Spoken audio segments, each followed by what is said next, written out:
Alors, une de l'actualité ce soir, 18 médias épinglés par le Conseil supérieur de la communication, mais un seul est sanctionné pour manquement grave aux obligations professionnelles.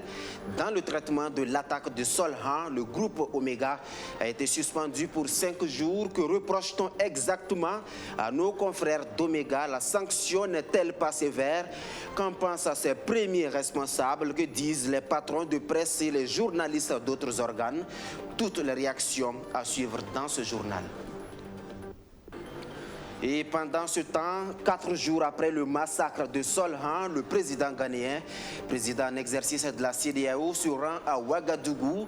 Nana Akufo-Addo est porteur des messages de compassion et de solidarité. Lazare Bansé, lui, veut finir le championnat national de première division en beauté. À 3 journées de la fin du championnat, la Fédération burkinabé de football veut dépassionner les débats et offrir un verdict équitable face aux tensions de ces dernières semaines. Les présidents de clubs ont été rencontrés ce matin.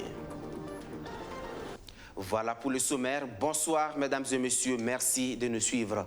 Cette question, pour commencer, à quand la fin des couvre-feux et autres mesures de restriction des libertés? Eh bien, ce n'est certainement pas pour l'année prochaine, encore moins cette année. La situation sécuritaire au Burkina Faso oblige l'exécutif à proroger l'état d'urgence dans 14 provinces du pays jusqu'en 2022.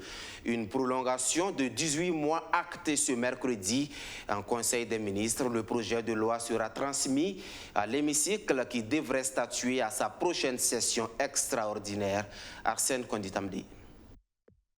Adopté le 31 décembre 2018, l'état d'urgence avait déjà été prorogé une première fois en janvier 2020 et arrive à terme le 12 juillet prochain. Le gouvernement souhaite une nouvelle prorogation de 18 mois et veut prendre le taureau par les cornes. Le Conseil a donc marqué son accord pour la transmission du dossier à l'Assemblée nationale. Il permettra, comme vous le savez, aux autorités administratives des régions concernées de poursuivre la prise de mesures adaptées à leur zone de compétence dans la lutte contre l'insécurité et le terrorisme. Le Conseil des ministres a marqué son accord pour la transmission du dit projet de loi à l'Assemblée nationale. Et il y a lieu simplement de vous rappeler que la première loi dont il s'agit de renouveler concernait 14 provinces et 6 régions. Et ce régime exceptionnel devrait donc expirer le 12 juillet. La prochaine session du dialogue politique national se tiendra du 17 au 19 juin, annonce faite par le Conseil. Entre autres thèmes à aborder par les partis de la majorité et de l'opposition, la situation sécuritaire, les mandats des élus locaux et les probables réformes du code électoral et aussi le quota genre. À l'issue des élections législatives de 2020, nous avons pu constater un peu les résultats pas nécessairement satisfaisants de la présence des femmes à l'hémicycle. Bon, certainement que le sujet encore reviendra pour faire en sorte que dans nos conseils municipaux, dans nos conseils régionaux, donc à l'issue des élections de mai 2022, nous puissions certainement avoir beaucoup plus de femmes. Ça permet aussi de régler des questions d'équité et de favoriser la participation de la femme aux prises de décision donc sur la marche de la société. Actualité oblige, le ministre de la Communication s'est prononcé sur la vague d'auditions et de sanctions du Conseil supérieur de la communication contre certains médias. Ouseni Tamboura invite les médias à plus de prudence. Parce qu'avant de publier une information, ce qu'on appelle en toute âme et conscience, on est seul avec l'information qu'on a et on est en droit de mesurer comment je traite l'information, comment je fais en sorte que le pays ne s'écroule pas, comment la nation ne s'écroule pas, comment le moral des troupes n'est pas atteint. Il y a ce travail naturellement à faire. Moi, je n'ai pas de leçons à donner, mais je sais que dans l'histoire des sociétés et des pays, en situation de guerre, les circonstances ne sont plus les mêmes comme dans une situation tout à fait normale. Et il faudrait donc tenir compte de ces circonstances exceptionnelles. Le Conseil a également adopté un rapport relatif à la 3e édition de la Journée nationale de l'arbre. Après Tenkodowo en 2019 et Banfora en 2020, c'est Zignaré qui va accueillir la prochaine journée, prévue pour le 7 août prochain. Restons à Kosiam où la compassion et la solidarité ouest-africaine ont été exprimées 4 jours après les tueries de Solhan qui ont occasionné 132 morts. Le président ghanéen, président en exercice de la CEDEAO, est à Ouagadougou ce 9 juin.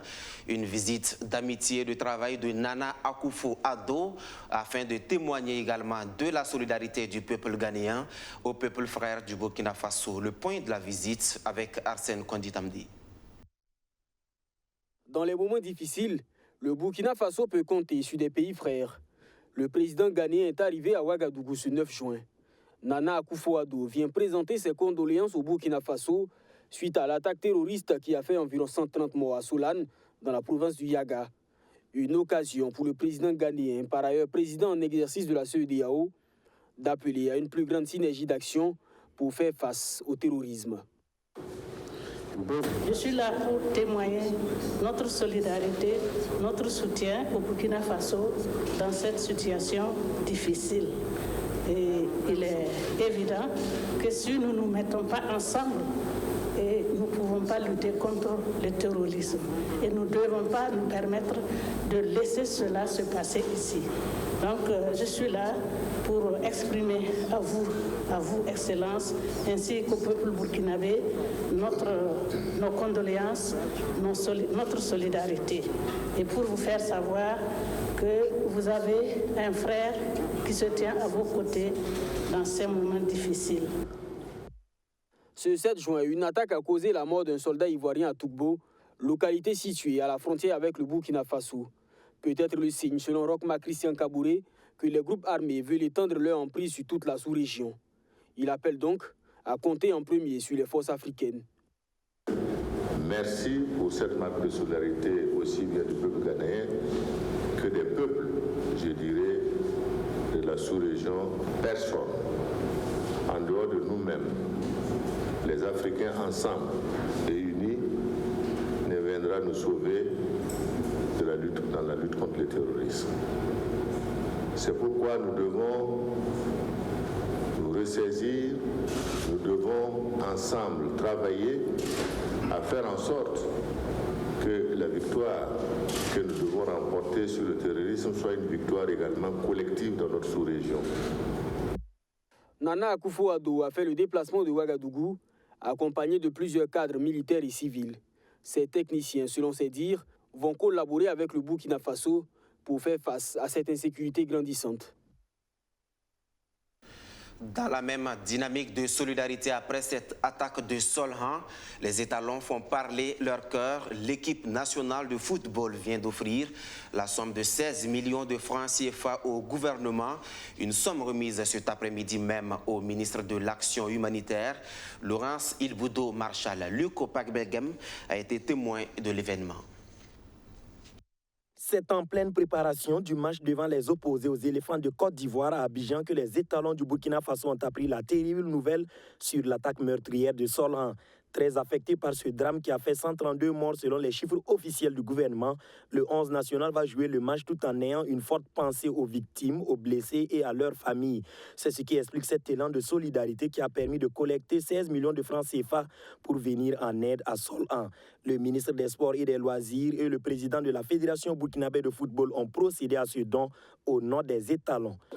Nous sommes réveillés avec la triste nouvelle qui nous est venue du Sahel de Burkina, où 132 de nos compatriotes ont perdu la vie lors d'une attaque lâche et barbare des forces que je ne dirais même plus des mal, des forces du ténèbre. Et au lendemain de ce match, les étalons se sont réunis et ils ont souhaité apporter leur compassion et leur solidarité à ces populations injustement massacrées. Ils ont cotisé une somme de 16 millions, y compris les membres de la délégation qui se trouvait à Abidjan. Et nous sommes chargés donc de vous apporter cette somme, de remettre afin que vous puissiez, au-delà du travail formidable que vos équipes font sur le terrain, avoir un peu de quoi pouvoir réchauffer le cœur des familles de Solhan. Si les étalons du Burkina ont fait parler leur cœur, ce n'est certainement pas le ministre en charge de la solidarité nationale et de l'action humanitaire qui va rester insensible. Laurence Marie Marchal Ilboudo rassure que le Fonds national de solidarité va veiller à ce que le don arrive aux populations ciblées. Le contexte budgétaire fait que les ressources sont limitées, donc la prise en charge se fait difficilement. Donc nous voulons vraiment dire merci aux étalons, merci au ministre du Sport, bien entendu, qui encadre la fédération pour qu'il y ait cette initiative de solidarité au profit des populations déplacées internes. Il est bien dit que c'est vrai que c'est le drame et vraiment ce carnage de Solane qui a suscité cet élan de générosité, mais il était bon aussi de dire que beaucoup de joueurs aussi individuellement ou collectivement participaient à cet élan de générosité au profit des personnes déplacées. Et dit que ces 16 millions iraient à toutes les familles des attaques et aux populations déplacées internes. Il est bon de savoir qu'en plus de l'attaque de Solane qui nous a coûté 132 personnes, il y a eu l'attaque au niveau de Loudalan, Tinakov, il y a eu l'attaque au niveau de l'Est et tout. Donc il est bon de savoir que ce n'est pas seulement les victimes de Solane, mais toutes les victimes du Burkina Faso qui ont besoin de la réponse du gouvernement. Cela va nous donner un bol d'oxygène. Les étalons du Burkina avaient observé une minute de silence avec leur adversaire avant le coup d'envoi du match Côte d'Ivoire-Burkina Faso. À l'image des footballeurs, d'autres étalons comme le cycliste Paul Daumont avaient dédié sa victoire d'étape sur le Tour du Cameroun à toutes les victimes de Solhan. L'attaque de Solhan qui mobilise les étalons, tout comme les médias. Le traitement de cette actualité par certains d'entre eux n'a pas été professionnel. Selon le CSC, le Conseil supérieur de la communication parle de manquements graves dans le traitement de l'information et les sanctions sont tombées hier comme un couperet. Si les médias du groupe Omega sont suspendus pour 5 jours, la RTB et RFI, elles, sont convoquées pour être auditionnées. En tout, ce sont 18 médias qui ont été épinglés. Au lendemain de la décision, Mathias Tankwano et ses collègues ont animé un point de presse ce mercredi. Benjamin Kwame. Tout est parti du drame survenu à Solhan dans la nuit du 5 au 6 juin dernier, où 132 Burkinabés ont été exécutés par des hommes armés non identifiés. Les médias se livrent alors à leur tâche habituelle en informant l'opinion nationale et internationale. C'est justement en livrant ces informations que des confrères comme Omega Media auraient appris également 2 autres attaques dans la même région en donnant aussi un nombre de victimes élevé que celui des sources officielles. Des informations jugées fausses par le Conseil supérieur de la communication, d'où est venue cette suspension de 5 jours des programmes de la télévision et de la radio du groupe Omega. La division du point de vue, ça concerne le nombre de victimes qui a été annoncé par la radio. Il y a aussi l'attaque sur l'axe Seba-Dori. Je crois que le média a fait également cas de cela, et ce qui n'est pas avéré. Et on a remarqué même qu'au cours même du journal, le média a eu à faire savoir qu'il y avait une attaque en cours à Tabam, dans une localité située à 15 km de Marcoy. Et ça, c'était au cours même du journal.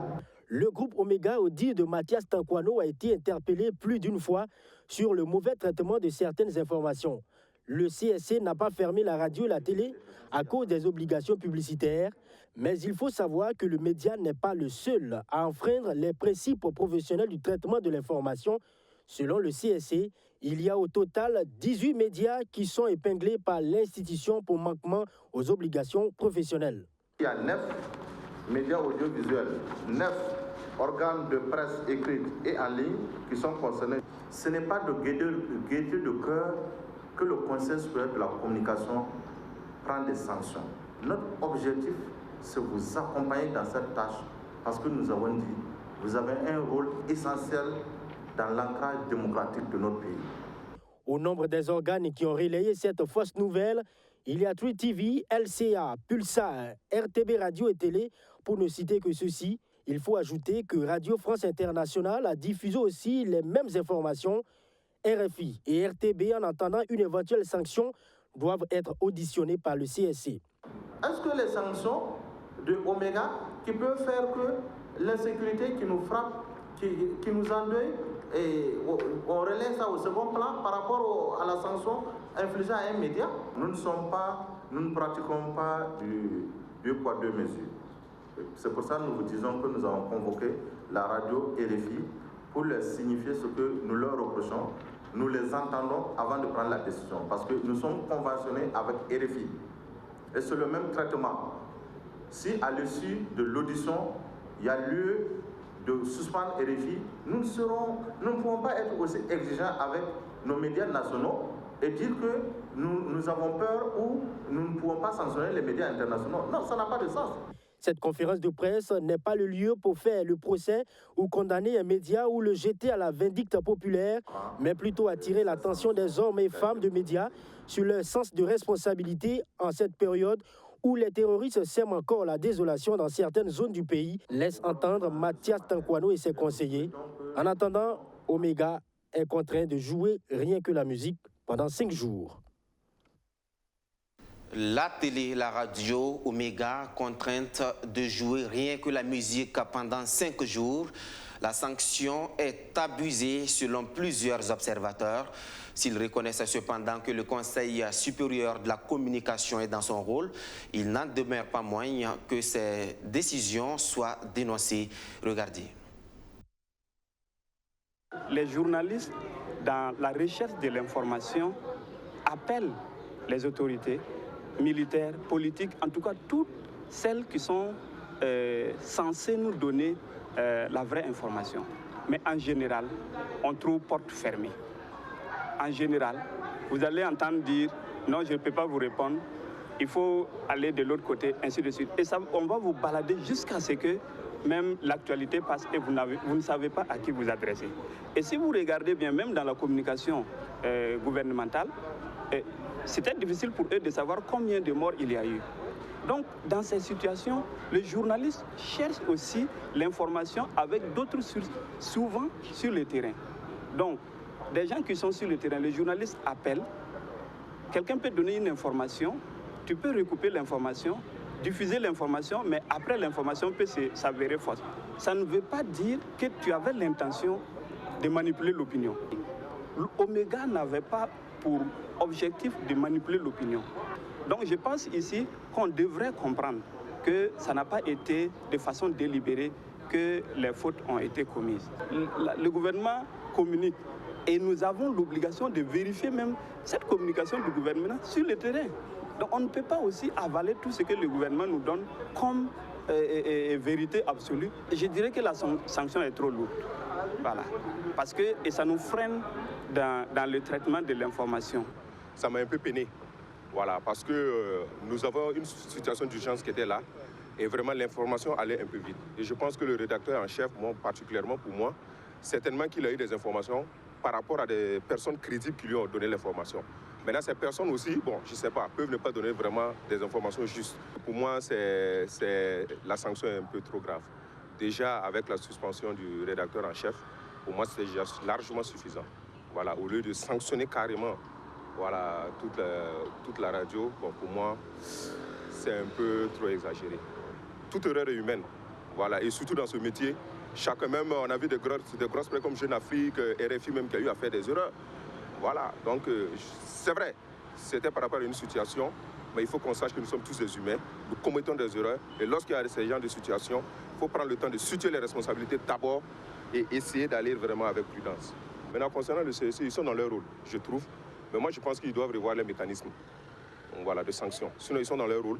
Ils sont là pour ça, c'est juste, mais il faut qu'ils revoient les mécanismes. Et parlant toujours de cette sanction du groupe Omega, qu'en pense la direction générale du média elle-même? Tout en regrettant ce qui s'est passé, le directeur général se veut clair. C'est au gouvernement de prendre toutes les mesures pour mettre l'information à la disposition de la presse. Réaction faite ce 9 juin face aux patrons de médias. Leur organisation est allée exprimer sa solidarité à nos confrères sanctionnés par le CSC. Abdou Aziz Saré nous fait le compte-rendu. Pour avoir diffusé des informations considérées comme fausses concernant l'attaque du village de Sol-1 dans la région du Sahel, le groupe Omega Média est sanctionné par le Conseil supérieur de la communication.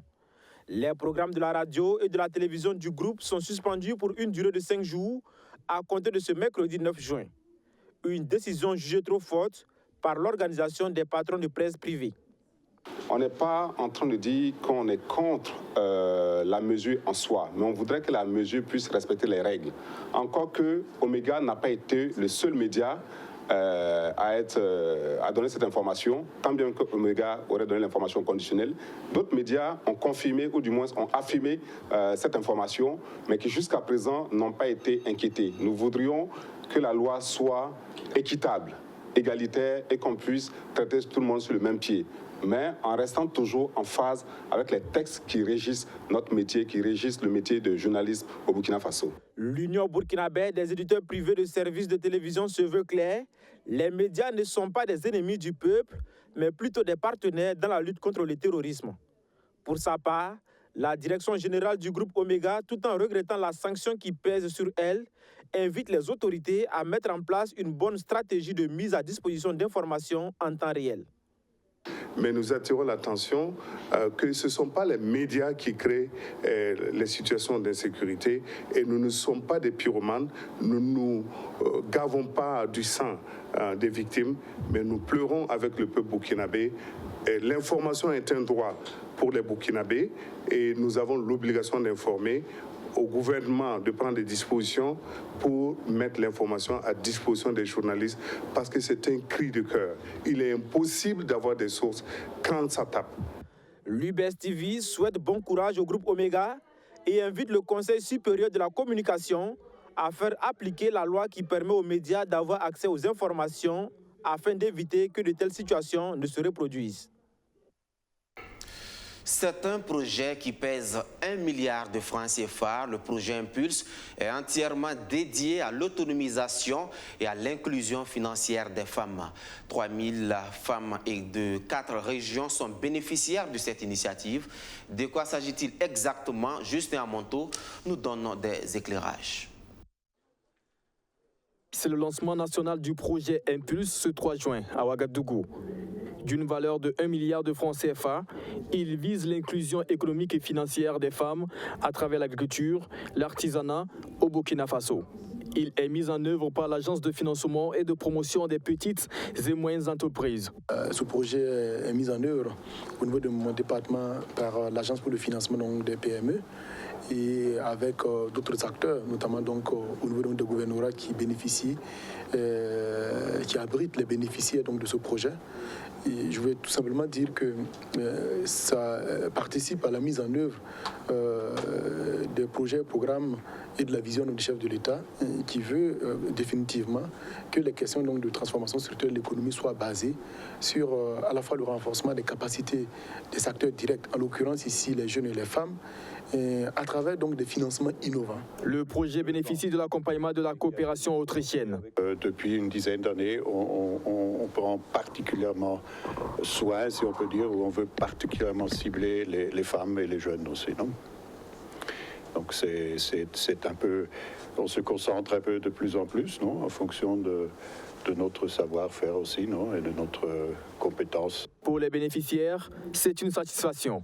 C'est vraiment avec beaucoup de satisfaction que nous sommes là et nous sommes vraiment heureux d'avoir été retenus, bénéficier d'un tel projet. Vous savez très bien que déjà les femmes et les jeunes mènent beaucoup d'activités et ce serait vraiment l'occasion pour eux de booster leurs affaires et vraiment de lutter contre la pauvreté. Le projet cible environ 3000 personnes. Les régions concernées sont la boucle du Moun, le centre-nord, les Hauts-Bassins et le nord. Des aliments sains pour un avenir sain, le Centre pour la nutrition humaine, l'agrotransformation en collaboration avec Codex Alimentarius au Burkina Faso en fait son cheval de bataille. Une session de sensibilisation a été organisée dans l'arrondissement 4 de Ouagadougou. C'était en marge de la Journée internationale de la sécurité sanitaire des aliments, célébrée chaque 7 juin dans le monde. Restons avec Justin Amonto. Des activités marquant la Journée internationale de la sécurité sanitaire des aliments 2021 à l'arrondissement 4 et 10 de Ouagadougou. Une occasion de sensibilisation des élèves du complexe scolaire Barakel et du collège privé Adja Koutouga Diallo à la nature des risques alimentaires et leurs conséquences. L'initiative est du Centre pour la nutrition humaine, l'agro-transformation en collaboration avec Codes Alimentarios, Burkina Faso. On aura une sensibilisation qui va porter essentiellement, dans un premier temps, sur la source et la nature des dangers dans les aliments. Dans un deuxième temps, c'est-à-dire demain, ils vont travailler sur les 5 clés pour un aliment sûr de l'OMS. Et au 3e jour, c'est-à-dire après-demain, ils vont être sensibilisés sur l'installation d'un club d'hygiène, de nutrition et d'éducation environnementale. Et ces clubs-là seront installés l'année prochaine. 12 écoles dans 12 arrondissements sont bénéficiaires de cette initiative. Un moment important pour eux. C'est très intéressant pour nous parce que nous, les élèves, ça permet de nous éviter certaines maladies. Ça permet aussi de nous d'aller à la maison aussi comment on peut protéger les animaux contre les microbes et certaines choses. Je lance un cri de cœur au gouvernement d'accompagner ces initiatives, que ce ne soit pas seulement les élèves de Ouagadougou qui bénéficient, que ce soit en tout cas tous les élèves du Burkina. Et pourquoi pas essayer de voir la possibilité de mettre au moins, de revoir les curricula en intégrant quand même la nutrition, parce que ça va être très très bénéfique pour les élèves. En plus des élèves, quelques femmes des cantines scolaires sont associées à cette séance de renforcement de capacité. Ça va beaucoup nous aider dans nos activités ainsi que dans nos foyers. L'objectif est d'éveiller les consciences sur la problématique de la sécurité sanitaire des aliments au niveau communautaire et particulièrement auprès des jeunes au Burkina. Le financement de cette activité est assuré de manière conjointe par le Fonds fiduciaire Codes Alimentarios, OMS, FAO, et par le projet de développement de la valeur ajoutée des filières agricoles, VAFA. Direction maintenant la commune de Bilanguin dans le Kouritenga où un fils de la localité a offert 2 infrastructures aux populations. Marcelin Tougouma, en plus d'avoir financé la construction d'une mosquée, s'est également investi dans la réalisation d'une route. Alexis Belem Nabaye était au compte de BF1. Des prières de bénédiction et de remerciements des fidèles musulmans de Bilanguin dans cette mosquée. Elles sont formulées à l'endroit du président directeur général de l'entreprise Tougouma Marcelin de Construction et Frères et natif du village de Bilanguin dans la commune de Gonguin. Il a offert une mosquée aux habitants de la localité inaugurée ce 5 juin. Ces fidèles musulmans avaient émis le souhait d'avoir cet édifice religieux il y a 5 ans. D'un coût estimé à environ 23 millions de francs CFA, aujourd'hui c'est chose faite. L'idée est de permettre aux fidèles musulmans du village de se rassembler et de prier dans un cadre sain. Il y a un moment, quand tu arrives, il faut quand même penser au village, à réaliser certaines choses. Parce que nous, notre travail, on fait beaucoup de travail concernant des routes, des barrages. Ce qui concerne des constructions, c'est notre travail. Donc, en deux temps, on a réfléchi à penser au village aussi à faire ce qu'on doit faire, parce qu'on avait des difficultés à un torsion avant d'arriver chez nous. Pourtant, nous, on fait beaucoup de travail pour les autres personnes. Pourquoi ne pas venir faire ce toit? C'est tout naturellement avec grande joie que la communauté musulmane reçoit ce geste d'un de leurs fils. Le PDG de Tougouma Marcelin de Construction et Frères a aussi financé la construction d'un pont dans la localité. L'infrastructure a été également inaugurée ce jour. Une double joie pour la commune. Nous prions Dieu pour qu'il lui donne la santé, la longévité et que le donateur prospère davantage. Il a construit la mosquée pour les fidèles musulmans. Que tous ceux qui bénéficient de cet édifice en fassent vraiment un lieu de culte afin que les vœux et prières soient exaucés. On ne peut que se réjouir de ce geste-là. Je sais que c'est plusieurs millions qu'il a dû investir ici. Et il était de bon ton que je vienne moi-même, en tant que président du conseil municipal et maire de la commune, pour lui témoigner notre reconnaissance. Nous ne pouvons pas compter seulement sur la mairie, nous ne pouvons pas compter seulement sur le gouvernement, parce que le gouvernement a beaucoup à faire. À tous les niveaux, le gouvernement fait beaucoup de choses. Il faut que nous aussi, en tant que citoyens, nous puissions accompagner le développement à la base. Un appel est lancé par le maire à l'endroit de tous les ressortissants de la commune afin d'emboîter le pas de ces derniers pour un meilleur développement socio-économique de Gouangé. Avant de nous quitter cette actualité sportive, je vous le disais en titre, un championnat national de football apaisé dans un contexte où pour le titre et le maintien, la compétition est âpre. Lazare Bansé, président de la Fédération burkinabé de football, a rencontré les présidents de clubs. Il est question pour lui de dépassionner les débats et offrir un verdict équitable à l'issue du championnat. Bessogré John William Somda. Entre la lutte pour le titre et celle pour le maintien, le championnat national de football de première division offre des moments de tension. Sensible à la situation et surtout soucieux de bien boucler la première saison de son mandat, le président Lazare Bansé a rencontré les présidents ou représentants des 18 clubs d'élite ce 9 juin au siège de la FBF. À 3 journées de la fin de la saison et face aux différents événements survenus dans nos stades cette dernière semaine, Lazare Bansé a voulu associer les présidents de clubs pour une issue heureuse. C'est important, vu les violences que nous avons constatées ces dernières années sur nos stades. Vous savez que récemment un arbitre a été agressé.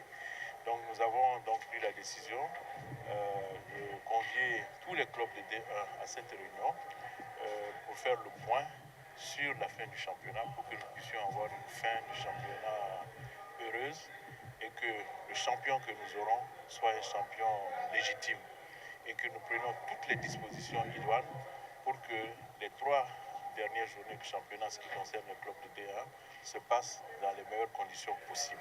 À cette rencontre, tous les clubs de première division, les représentants de la Ligue de football professionnel, les responsables des commissions, tous ont été associés. À l'issue de la rencontre, certains clubs n'ont pas manqué d'exprimer leur appréciation. Oui, absolument.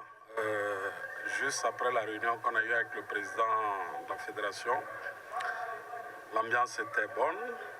Et comme il a dit, c'est les dernières décisions qu'ils prennent pour que les 3 dernières journées du championnat se passent bien. Vraiment, tout le monde était d'accord là-dessus. Les programmations des terrains, etc. pour que chacun puisse avoir la chance de... Ceux qui doivent jouer le titre puissent avoir les mêmes chances pour jouer le titre. Ceux qui doivent aussi lutter pour rester en première division sont aussi... les mêmes chances. En lutte pour le maintien, les Léopards de Saint-Camille apprécient l'initiative, non sans pointer du doigt certaines décisions qu'ils jugent défavorables. Bon, je suis satisfait parce que c'est normal. Là où je ne suis pas satisfait, le calendrier est sorti et on a changé encore le calendrier. Voilà. On nous a fait comprendre le terrain, on joue contre USFA sur le terrain RCK. Contre AS Police sur le terrain RCK. J'apprends tout de suite qu'on a ramené notre match contre USFA sur le terrain municipal. Voilà. Pour quelle raison, je ne sais pas. Parce qu'ils jouent le titre. Or, la police joue le maintien. Nous aussi, on joue le maintien. C'est des matchs à haut risque.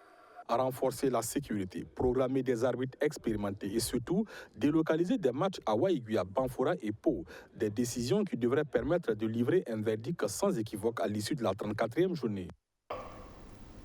Fin de ce journal. Merci à tous de l'avoir suivi. Je vous ai très mobilisé pour BF1 du côté de la commune de Dokuy dans la Kossi. Soyez-en remerciés et ne décrochez surtout pas. Tout à l'heure à 21h, Hervé Dapa et ses invités vous retrouvent pour une émission spéciale sur l'insécurité avec le dernier développement. Il s'agit de l'attaque de Solhan. C'est donc à 21h tout à l'heure. Merci de votre fidélité. À demain pour d'autres actualités.